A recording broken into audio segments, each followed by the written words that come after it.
The story rehashes God speaking to Moses and commanding him to go and speak to Pharaoh and how Pharaoh won't listen. Moses is 80. Aaron is 3 years older. Now God speaks to the two of them, not just to Moses. And he says that when Pharaoh asks for a sign, Moses is to tell Aaron to cast down his staff to become a serpent. They do it. Pharaoh calls for his magicians. These are the same types of men who were unable to interpret Pharaoh's dream when Joseph rose to fame. We don't know how many were there, but they each were able to do the same, throwing down their staff and then becoming serpents. Then, one of those brilliant touches, Aaron's staff eats the others. So what just happened? Did they show themselves as powerful as God? Satan is capable of the supernatural. Satan is able to imitate God up to a point. We are never to be enticed by the supernatural. We're never to assume that something supernatural is from God.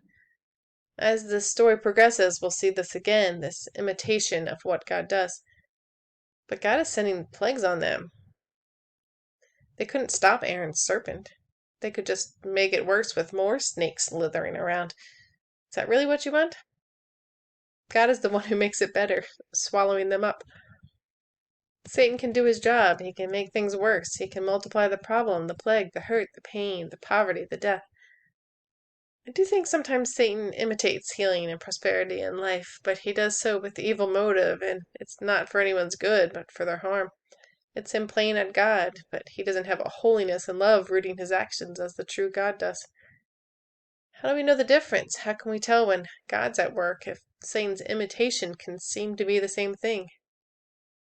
Discernment. It's knowing God and having His Spirit in you so that when you encounter the opposite, you spot the difference. You react inside knowing something's different, even though on the outside you can't see what makes it different. But to spot the counterfeit, you have to know the original. Know God and have His life in you. Walk in holiness so that anything unholy will rub you the wrong way. Walk in truth so that any lie will stand out like a sore thumb. Walk in love so any false motivation will make you queasy. And like the Aaron staff swallowing up the others, if we watch and wait, God will have the ultimate victory. The fruit will be obvious, eventually. It's the meantime we have to be cautious about.